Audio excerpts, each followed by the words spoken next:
Una de las verdades más benditas que yo conozco es que Jesús puede venir en cualquier momento. La última oración que encontramos en la Biblia está en Apocalipsis 22:20.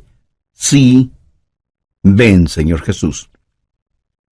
Primera Tesalonicenses 1, los versos 9 y 10. Porque ellos mismos cuentan de nosotros la manera en que nos recibisteis y cómo os convertisteis de los ídolos a Dios para servir al Dios vivo y verdadero y esperar de los cielos a su Hijo. Una de las más hermosas y significativas frases en la Biblia es lo que dice el verso 10, y esperar de los cielos a su Hijo, al cual resucitó de los muertos, a Jesús, quien nos libra de la ira venidera.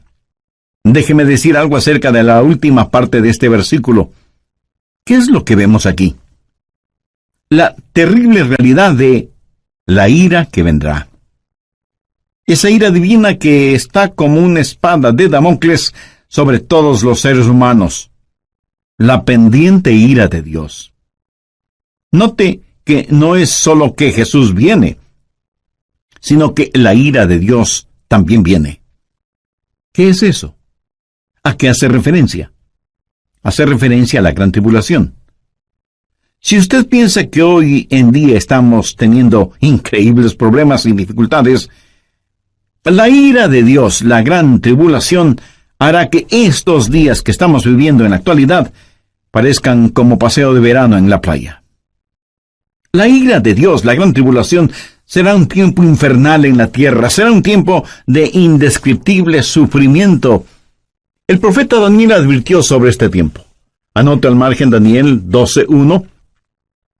Y será tiempo de angustia, cual nunca fue desde que hubo gente hasta entonces.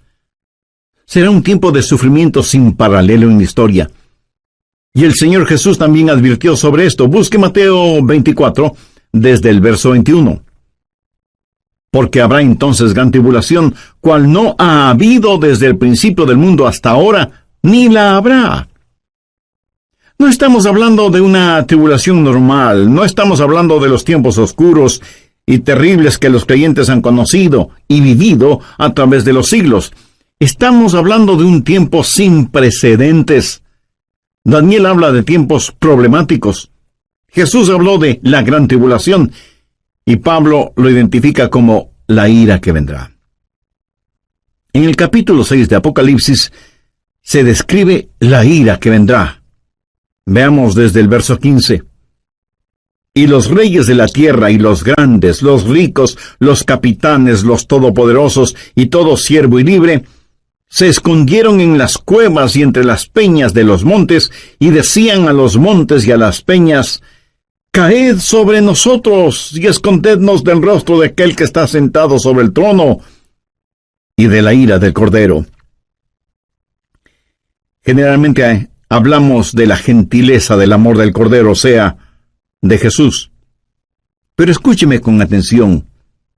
El amor de Dios es la mitad de la verdad, pero no toda la verdad.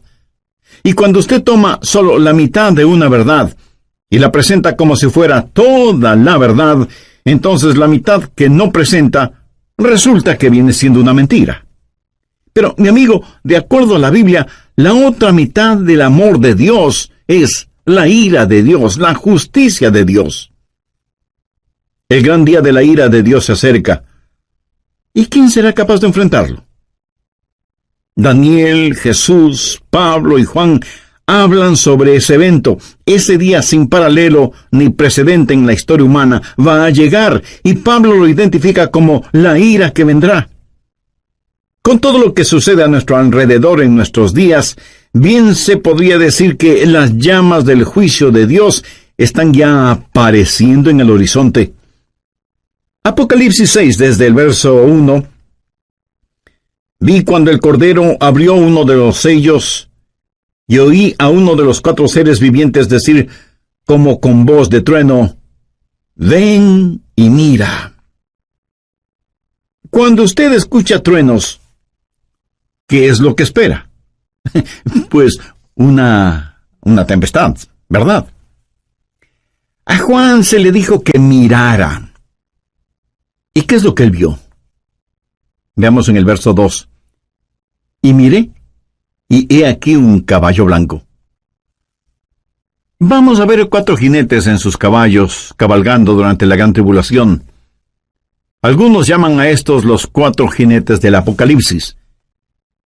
Y todo esto no es más que una descripción de la frase que Pablo usó cuando dijo, la ira venidera.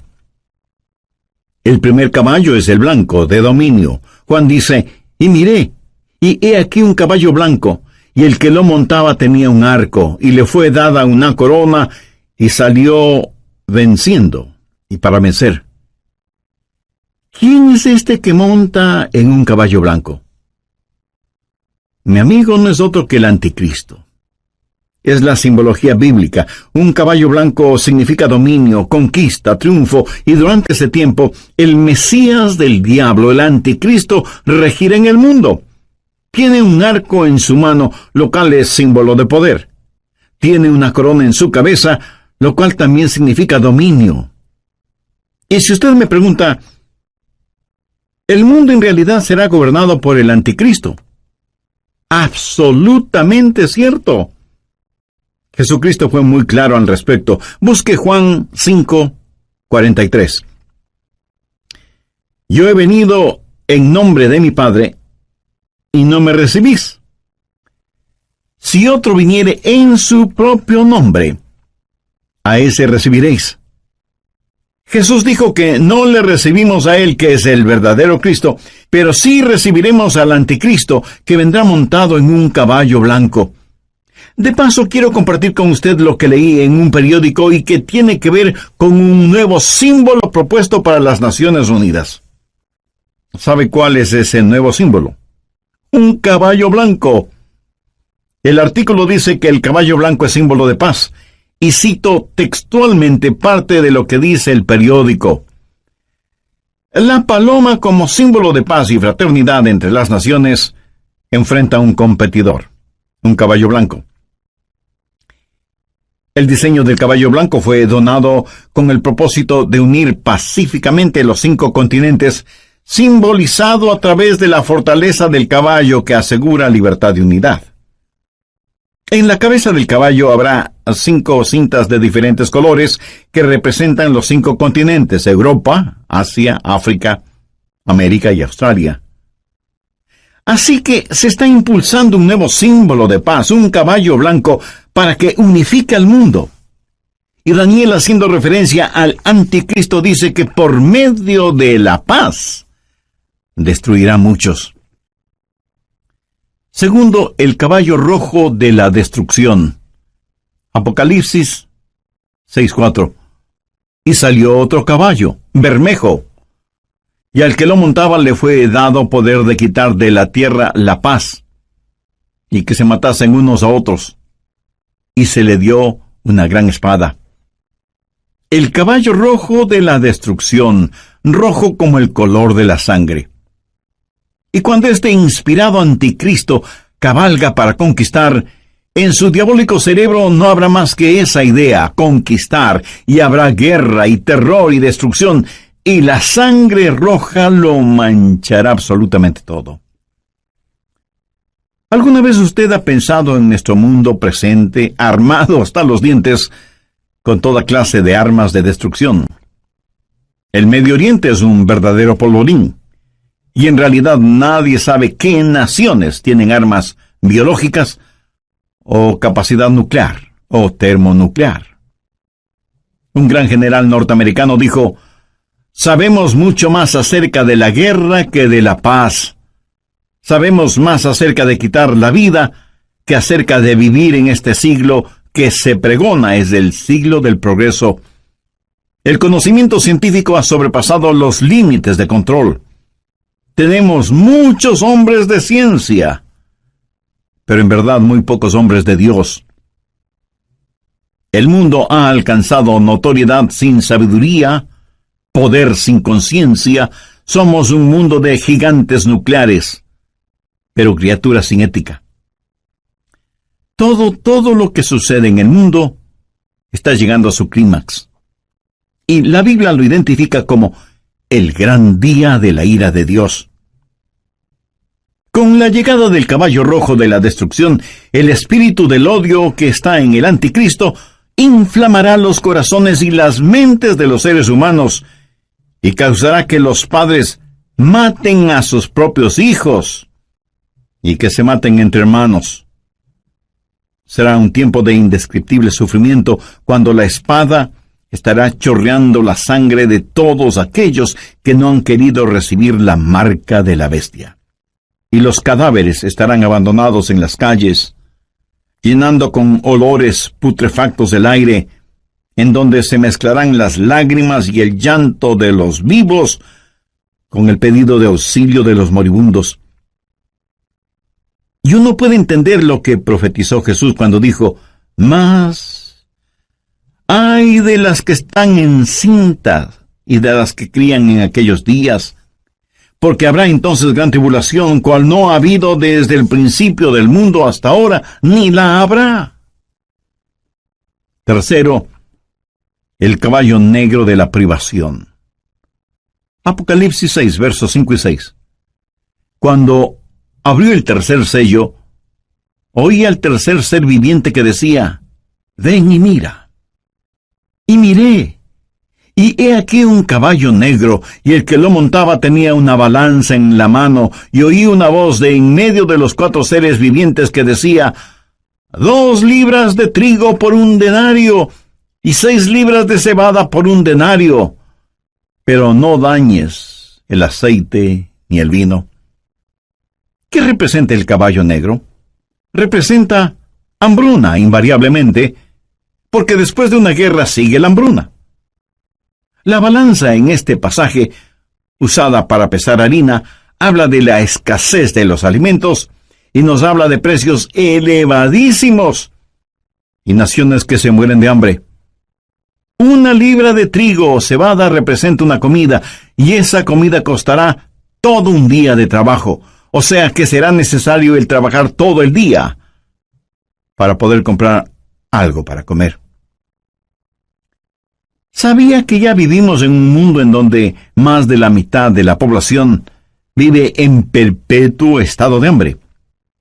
Ahora imagínese lo que será durante la gran tribulación, cuando los hombres inflamados con un espíritu de odio preferirán ir a la guerra antes que trabajar en la tierra. Por la historia aprendemos que cuando el general romano Tito Vespasiano, en el año 70, cercó a Jerusalén, impidió el abastecimiento de alimentos desde fuera de la ciudad y confiscó todos los alimentos que encontró dentro de la ciudad para su propio ejército. Fue tal la hambruna que se sintió en Jerusalén que, según los historiadores, las madres casi enajenadas por el hambre mataban a sus bebecitos para comérselos. Jesús dijo que un tiempo mucho peor que eso está por venir. Cuarto, el caballo amarillo de la destrucción. Apocalipsis 6, versos 7 y 8. Cuando abrió el 4º sello, oí la voz del 4º ser viviente que decía: «Ven y mira». Miré, y he aquí un caballo amarillo, y el que lo montaba tenía por nombre Muerte, y el Hades le seguía. Y le fue dada potestad sobre la 4ª parte de la tierra para matar con espada, con hambre, con mortandad y con las fieras de la tierra. En el original griego, la palabra amarillo describe un color verde amarillento pálido. Este caballo es el de la destrucción, y millones de seres humanos serán destruidos. Esto nos enseña que en los oscuros días de la ira venidera habrá un odio generalizado, inspirado por el anticristo, y las masacres serán las consecuencias de ese odio, y la sangre correrá como ríos, y el hambre producirá muerte, y después de la muerte, el infierno. Se dice que a veces más gente muere después de terminada una guerra que durante la guerra misma. Y usted preguntará: ¿cómo puede ser eso posible? Amigo, después de la guerra hay una explosión de pandemias, infecciones, plagas. Pero en este pasaje, note que después de la muerte viene el Hades. ¿Qué significa eso? La muerte reclama el cuerpo, pero el Hades reclama el alma. Esos van a ser días terribles cuando ni siquiera en el sepulcro usted podrá esconderse de Dios. Y yo creo que los 4 jinetes del Apocalipsis están listos para comenzar su recorrido. Si nuestros oídos son sensibles, escucharemos el estruendo de sus cascos aproximándose aceleradamente. El gran día de la ira de Dios vendrá, ¿y quién será capaz de enfrentarlo? Este pasaje de Primera de Tesalonicenses nos previene acerca de la ira que vendrá, pero solo he hablado de una parte de lo que sucederá durante la gran tribulación. Vayamos ahora a Apocalipsis 9. La gran tribulación será un tiempo cuando los espíritus diabólicos serán desatados sobre la tierra. Apocalipsis 9:1. Y el quinto ángel tocó la trompeta y vio una estrella que cayó del cielo a la tierra. ¿Qué representa esa estrella caída? Es el mismísimo Lucifer. Y se le dio la llave del pozo del abismo, o sea, la llave es entregada a este supercriminal para que abra la cárcel que está en el abismo y deje en libertad a los malévolos espíritus encerrados allí. Y cuando eso pase, cosas increíblemente horrorosas van a suceder. Veamos el verso 2. Y abrió el pozo del abismo, y subió humo del pozo como humo de un gran horno, y se oscureció el sol y el aire por el humo del pozo, y del humo salieron langostas sobre la tierra, y se les dio poder, como tienen poder los escorpiones de la tierra. Un notable comentarista bíblico refiriéndose a esto dice: las langostas son infernales. Por eso vienen desde el fondo del abismo. Bueno, aquí no está hablando de langostas comunes. Estas son un emblema, un simbolismo de espíritus diabólicos. Son espíritus infernales e insaciables. Este no es un panorama muy halagador que digamos, ¿no le parece? Y menos para quienes no son salvos todavía. ¿Es usted ya salvo o salva? ¿Hay en su corazón el anhelo de que Jesús regrese? ¿Tiene la absoluta certeza de que al morir se irá al cielo? Si no es así, usted necesita hacer una decisión espiritual ahora mismo. Le invito a decir la siguiente oración. Dígala con sus propias palabras. Las mías. Lot y su familia fueron sacados de la ciudad antes de que la ira de Dios se hiciera una realidad. Dios los salvó, sacándoles de la ciudad. Antes de que Dios enviara el diluvio en tiempos de Noé, ¿qué es lo que hizo? Arrebató a Enoc antes del diluvio para que fuera como un retrato, una ilustración de que antes de que Dios derrame su ira, Dios salva a los suyos. Dios puso a Noé en el arca como una ilustración de lo que la nación judía experimentaría y saldría del fuego de la tribulación como una nación nacida en un día. Esperamos que Jesús regrese en cualquier momento. ¿Qué está haciendo para prepararse para el retorno de Jesús? ¿Podemos saber cuándo regresa Él? ¿Qué podemos esperar que suceda en la gran tribulación? Escuche al Dr. Adrian Rogers, en la voz del pastor Lenín de Llanón, dar respuesta a estas preguntas en su estudio bíblico, Preparándose para el Rapto. Tenga la bondad de buscar en la Biblia Apocalipsis 9, en versículo 4. Y se les mandó que no dañasen a la hierba de la tierra, ni a cosa verde alguna, ni a ningún árbol, sino solamente a los hombres que no tuviesen el sello de Dios en sus frentes. En el oriente, enormes enjambres de langostas aparecen en cierta época del año y devoran todo cuanto encuentran a su paso, incluyendo la vegetación. Pero las langostas de este versículo son diferentes. No dañarían ni una sola hoja de la vegetación, pero sí dañarían a los hombres y serían insaciables. Pero no solo son insaciables, sino que también son intolerables. Veamos los versos 5 y 6. Y les fue dado no que los matasen, sino que los atormentasen 5 meses, y su tormento era como un tormento de escorpión cuando hiere al hombre. ¿Ha sido usted alguna vez picado o mordido por un escorpión? Bueno, yo sí. Y eso es algo que de ninguna manera es agradable en recordarlo. Pero estos tal vez billones de langostas bíblicas salidas del abismo infernal tendrán el poder de ocasionar intolerables y terribles dolores. ¿Cuán terrible es ese dolor? La respuesta está en el verso 6. Y en aquel día los hombres buscarán la muerte, pero no la hallarán, y ansiarán morir, pero la muerte huirá de ellos. Los hombres con ansiedad buscarán la muerte, porque la muerte será una bienvenida liberación al tormento ocasionado por estos espíritus diabólicos que estarán en total libertad sobre la tierra. No solo serán espíritus intolerables, sino que además serán espíritus irresistibles. Verso 7. Y el aspecto de las langostas era semejante a caballos preparados para la guerra. Como un ejército bien entrenado, avanzan, marchan, y nadie les puede detener, nadie puede estorbar el vertiginoso marchar de estas fuerzas diabólicas salidas del fondo del abismo de la maldad. Son irresistibles y al parecer invencibles. Apocalipsis 9:7. Y el aspecto de las langostas era semejante a caballos preparados para la guerra. En las cabezas tenían como coronas de oro. ¿Qué significa esto? Significa que a Satanás se le ha dado dominio y está temporalmente en el trono. Es el milenio del diablo. El infierno está de fiesta. Son irresistibles, invencibles e inteligentes. Mire lo que dice la parte final del verso 7. Sus caras eran como caras humanas. En la tipología bíblica, el rostro de un hombre siempre habla de inteligencia. Pero siempre ha sido la sabiduría humana la que ridiculiza la verdad de Dios.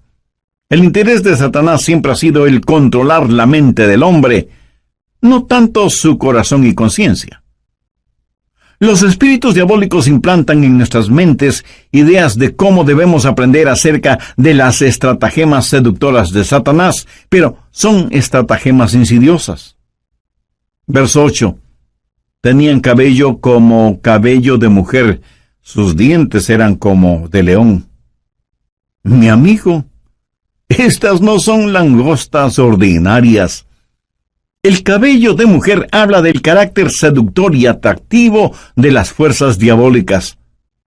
La Biblia nos advierte acerca de los espíritus seductores, y el diablo seducirá a millones con encantos femeninos, pero debemos mirar más allá de todo lo que ofrece como atractivos este ángel de luz, porque él es en verdad un león rugiente.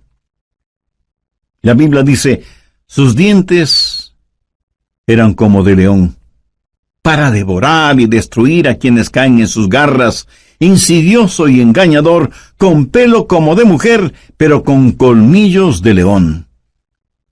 Los espíritus diabólicos son además insensibles. Veamos el verso 9. Tenían coraza como corazas de hierro. ¿Qué significa esto? Que por un periodo de tiempo, ellos eran inmunes a cualquier daño. A los débiles y pecadores seres humanos no les servirá de nada el tratar de luchar. ¿Cuán frecuentemente desestimamos el poder de Satanás y nos reímos y hacemos bromas al respecto? Lo cual es una necedad, porque estos espíritus diabólicos son insensibles e inescapables. Note lo que dice la segunda parte del verso 9. El ruido de sus alas eran como el estruendo de muchos carros de caballo corriendo a la batalla. Por todas partes el aire está lleno con los ruidos de estos espíritus diabólicos, a quienes usted ni puede ganar en astucia, ni en nada. Veamos ahora el verso 10.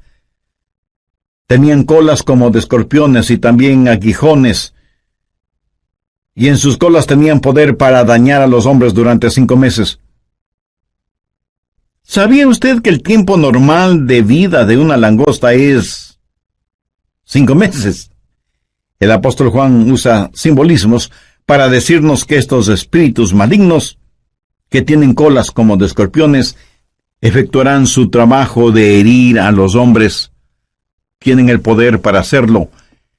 Y como si todo esto fuera poco, esos espíritus son además indivisibles. Verso 11.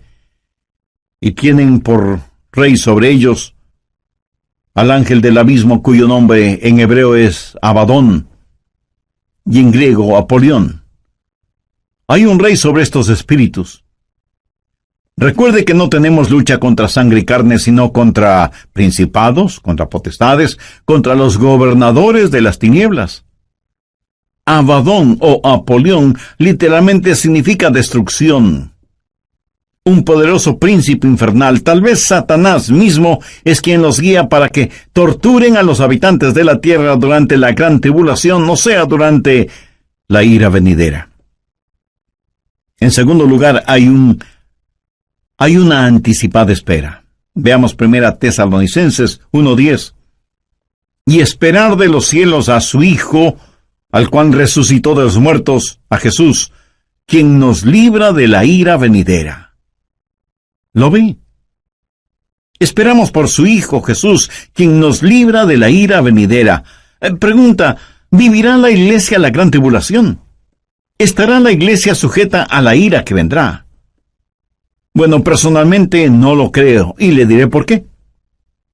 Creo que la Biblia claramente enseña que la iglesia será arrebatada, raptada, antes de que la ira llegue. Veamos 1 Tesalonicenses 5:9. Porque no nos ha puesto Dios para ira, sino para alcanzar salvación por medio de nuestro Señor Jesucristo. El apóstol Juan le dijo a la iglesia de Filadelfia la misma cosa. Veamos Apocalipsis 3:10. Por cuanto has guardado la palabra de mi paciencia, yo también te guardaré de la hora de la prueba que ha de venir sobre el mundo entero.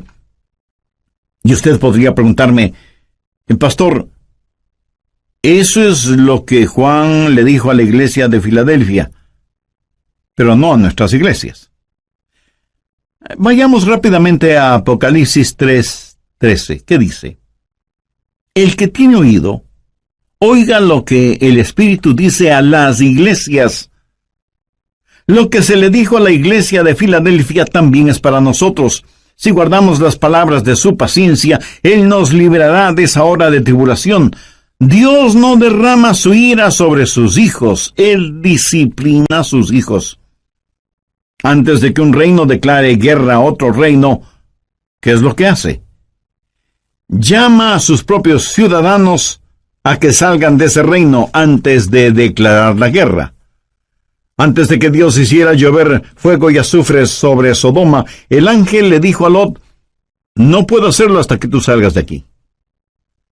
Lot y su familia fueron sacados de la ciudad antes de que la ira de Dios se hiciera una realidad. Dios los salvó sacándoles de la ciudad.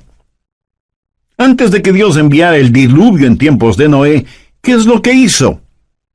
Arrebató a Enoc antes del diluvio para que fuera como un retrato, una ilustración de que antes de que Dios derrame su ira, Dios salva a los suyos. Dios puso a Noé en el arca como una ilustración de lo que la nación judía experimentaría y saldría del fuego de la tribulación. Si la iglesia va a pasar la gran tribulación, hay ciertas cosas que deben suceder. Y no estaremos esperando el regreso de Jesús en cualquier momento. Anote Mateo 24:36. Pero del día y la hora nadie sabe, ni aun los ángeles del cielo, sino solo mi Padre. Nadie, absolutamente nadie, sino el Padre, conoce el tiempo del regreso de su Hijo a la tierra. Y en Mateo 24:38, porque como en los días antes del diluvio estaban comiendo y bebiendo, casándose y dándose en casamiento, hasta el día en que Noé entró en el arca. Entonces vendrá el Hijo del Hombre. Ahora escúcheme. Comer, beber, casarse o dándose en casamiento no es precisamente la gran tribulación. Es cierto que para algunas parejas su cónyuge es una gran tribulación. ¿Qué es lo que dice Mateo 24:42? Velad pues, porque no sabéis a qué hora ha de venir vuestro Señor. Y en el verso 44 leemos: por lo tanto, también vosotros estad preparados, porque el Hijo del Hombre vendrá a la hora que no pensó. Diosa de la lujuria sexual, ahora la llaman la revolución sexual. Son los mismos dioses y diosas, ídolos de antaño, con atractivos y políticamente correctos nombres. Hoy en día, en vez de Marte, que era el dios de la guerra, ahora se lo identifica como indignación justa. Y sin embargo tenemos en nuestras modernas ciudades más problemas, crímenes y odios como nunca antes. Viejos ídolos con nuevos nombres. ¿Y qué es un ídolo? Un ídolo es cualquier persona o cosa que usted ame más que a Dios. Es cualquier cosa en la cual usted confía más que en Dios. Es cualquier cosa a la que sirve más que a Dios. O cualquier cosa a la que usted tema más que a Dios. Cualquier persona o cosa que le desvíe de Dios es un ídolo. En Mateo 6:33 leemos: mas buscad primeramente el reino de Dios y su justicia, y todas estas cosas os serán añadidas. Usted debe volverse de sus ídolos a Dios. Usted no puede tener a Cristo y al mundo al mismo tiempo. Tiene que arrepentirse. Esa es la primera cosa para estar listo o lista para el rapto. ¿Se ha vuelto usted hacia el Dios vivo y verdadero? ¿Se ha olvidado o dejado de sus viejos caminos? ¿Le ha entregado su corazón a Jesús, que es el Dios vivo y verdadero? En segundo lugar, hay que servir al Dios vivo y verdadero. Algunos de ustedes me dirán: Pastor Adrián, yo creo las cosas que usted predica sobre profecía. Bueno, muchas gracias. Ahora permítame decir con toda la unción, función y emoción de mi alma: si usted cree lo que estoy predicando hoy, usted debe empezar a servir a Jesús.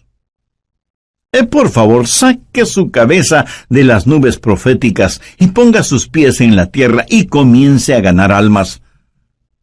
La verdadera prueba no es si usted cree o no lo que estoy enseñando, sino lo que usted va a hacer para prevenir a los hombres de la ira que vendrá.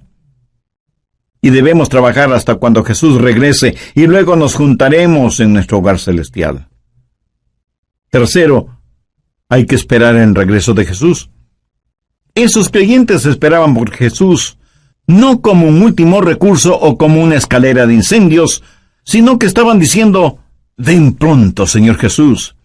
Estaban esperando su regreso, ansiaban su venida, vivían con esa expectativa, oraban por su venida, y muchos literalmente murieron diciendo: ven, Señor Jesús. Como ilustración le contaré que una joven mujer estaba en la estación del tren esperando a su novio, que venía para casarse, y ella estaba ahí, esperando con ansiedad el tren. El anciano jefe de la estación también estaba ahí, con sus horarios de llegadas y salidas de trenes. Él sabía que un tren estaba por llegar, pero no lo esperaba con la misma ansiedad con que esa novia esperaba la llegada del tren en donde venía su novio. Nosotros debemos tener el espíritu no del jefe de la estación, sino de esa novia. La Biblia dice: y esperar de los cielos a su Hijo, al cual resucitó de los muertos, a Jesús, quien nos libra de la ira venidera. Me pregunto cuántos de quienes me escuchan en este momento conocen en forma personal al Señor Jesucristo. Porque si usted aún no tiene una relación íntima con Él, este es el momento de hacer esa decisión. Recuerde que Jesucristo puede retornar en cualquier momento, y en la Biblia no encuentro ninguna esperanza para nadie que no tenga a Cristo en su corazón. Si usted rechaza ser salvo antes de la venida de Jesús, terminará creyendo las mentiras de Satanás, y tendrá que vivir los horrores de la tribulación, y después de eso, el infierno, o sea, separado eternamente de Dios. Y si me pregunta cómo puede ser salvo, lo primero que tiene que hacer mi amigo, mi amiga, es dejar sus ídolos y buscar al Dios único y verdadero, y por fe pedir la presencia de Jesús en su vida. Y eso lo puede hacer este mismo instante, orando la siguiente sencilla oración: Señor Jesús, te invito a que vengas a morar en mi corazón. Te pido perdón por mis pecados, límpiame y sálvame. Yo no puedo salvarme por mí mismo. Y no merezco